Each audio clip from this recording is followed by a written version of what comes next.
Hey guys, Christ169 once again coming to you live or pre-recorded.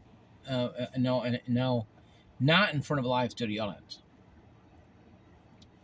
All jokes aside, just found out jayz2cents and maybe even a few others that our Ryzen 5 5600X is now going to be called Ryzen 5 5800X 3D. It's coming to you by jayz2cents.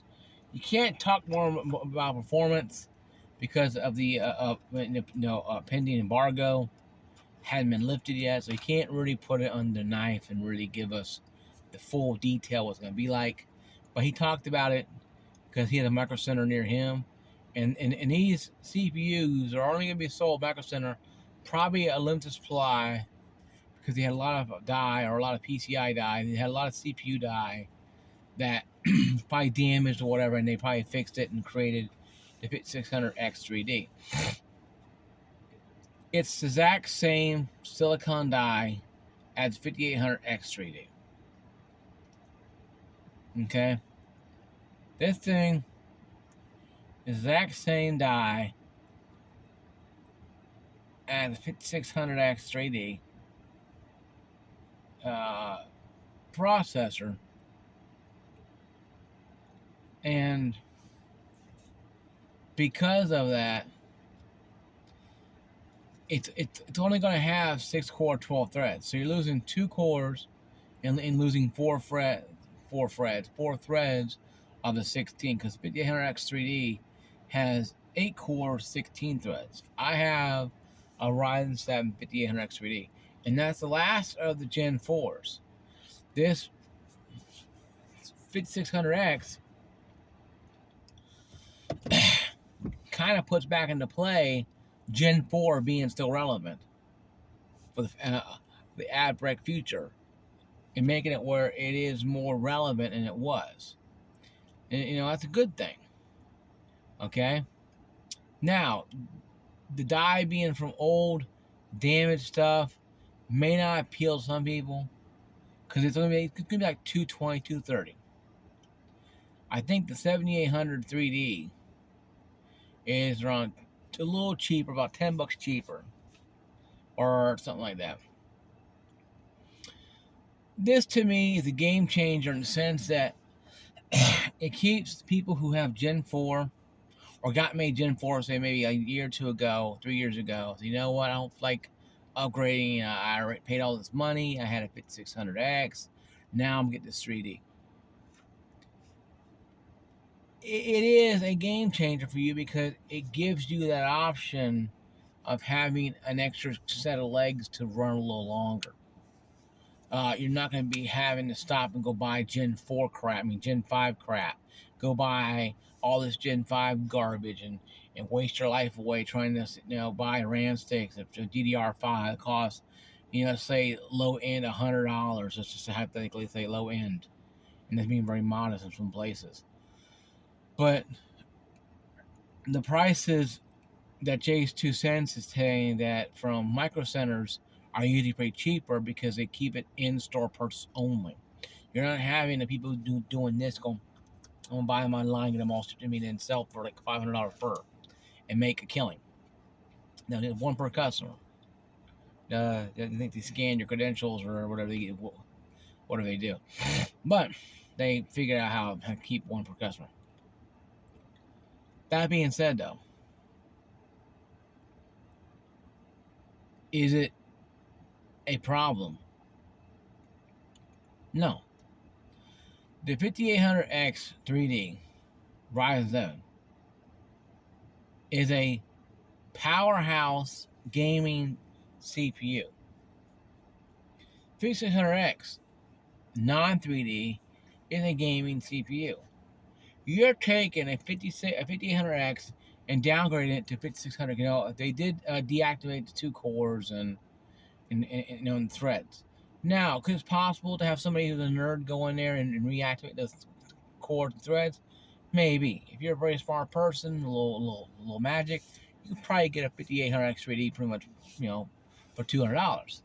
But it being damaged though, it being a damaged CPU, silicone die, and being because they don't want to throw it away, e-waste it, so they just went ahead and cannibalized what they could. This is why it's only being sold through Micro Center right now, and not through Best Buy and all of them, because they don't have enough. If they had enough, you probably have them all over the place. Now, I'm not going to say that you won't see them in Micro Center. I'm not saying you're not going to see them in Micro Center, outside of Micro Center. I'm not going to say they have an extra 100,000 that they create. You won't see them probably at some Best Buys or someplace online maybe, but you'll probably see them mostly in Micro Center only. That's what jayz2cents is talking about. The lift embargo ends probably July 5th or 6th. So in a couple days, you're going to see the embargo lifting, and you'll see a lot more hard data of what we're really going to be getting out of this thing.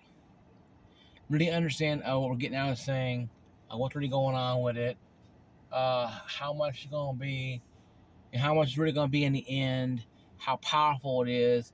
Is it exact same powerful as a 5800X or the 5600X, on steroids, because now it has, a 96 L3 cache instead of I think it was 32 or it was. So you have an extra bunch of them, like 64, I think it is, 64. So it's I think 64, because mine's 96 L3 cache, because it's 5800X 3D. I think that'd be good for the gamer who wants to keep Zen 4 going. Why don't you go to like a 74 or like 7000 series, and keep it in the 4 range. They have, I think, same 4. I think it's 7400 or 7700. I think they have some Gen 4s a little more better than my 5800X. That's still Gen 4.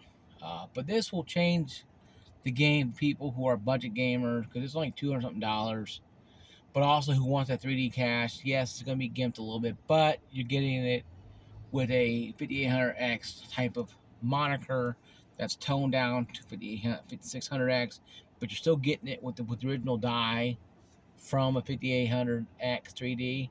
So even if it's a little slightly slower than the original 5800X, if it's like, say, 10% faster or 5% faster than the 5600X, it's not a bad upgrade.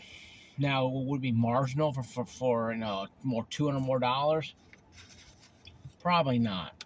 Probably not for that price point. But let's say you got it for Christmas. When you went to visit Micro Center, you bought some stuff and you got a deal on it. I can see it being a very good deal for you. But I don't see it being the end all be all. No. I see it being something that you can get your hands on. Say, yeah, I'm going to have this. It's what I want. But if you upgrade to 5800X 3D, by all means do so. The 8-core, 16 threads is tremendously great.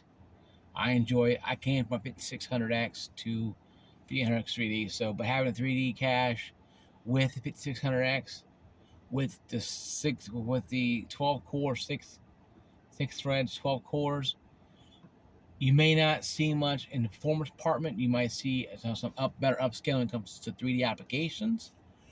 You might be able to do a little more 3D rendering. You might have a little more games that require 3D cache run better on this one than the original 5600X, because you're no longer having that bottleneck or that issue where you're hitting that wall. So it could be a lot of things that could be good for it, and also some things are not good for it. It just depends on how much they take in to put in. It's going from a 5800X die to a 5600X, but they're having a 3D on it. And it's only going to be available right now, Micro Centers, probably for a while, probably forever, until die. Now, will they take other dies and do that? They may take other silicon. Hey, we'll keep creating these little weird things called 5600 X3Ds. Now they could get very popular. Well, they have to create more, and they might, you know what? Hell, we're gonna make more dies. We have old die here. Go ahead and mash it down and make more. That's a lot more complicated than just taking a hammer and mashing it down, obviously. But you know what I'm saying. It's something that needs to be done. Okay. So that being said, though, I say, guys, personally, the 5600X 3D is a good, interesting turn. It keeps the DDR4 around probably for another 2 years, maybe latest 2 years, where you don't have to worry about buying something like that. You don't have to worry about having to deal with something like that. You just take that stuff and put it in there, and that way it goes. That's something that I would probably do personally. But for 5800X 3D to 5600X 3D, I think it's interesting. They probably should have created 5600X 3D, and if they had, it'd probably be like this probably anyway. Maybe they're working the works. Maybe they wanted some of those old CPUs at 5800X 3D processors to fail or have issues so they can run retroactively, create this. It could be what it was the whole time, but we'll know. Time will tell. jayz2cents embargoes lifts. I'll give you guys more information when it does. jayz2cents, it's the bottom of my channel. Keep in touch with him. I'll let you guys know more about it when it comes out. See you later. Peace out.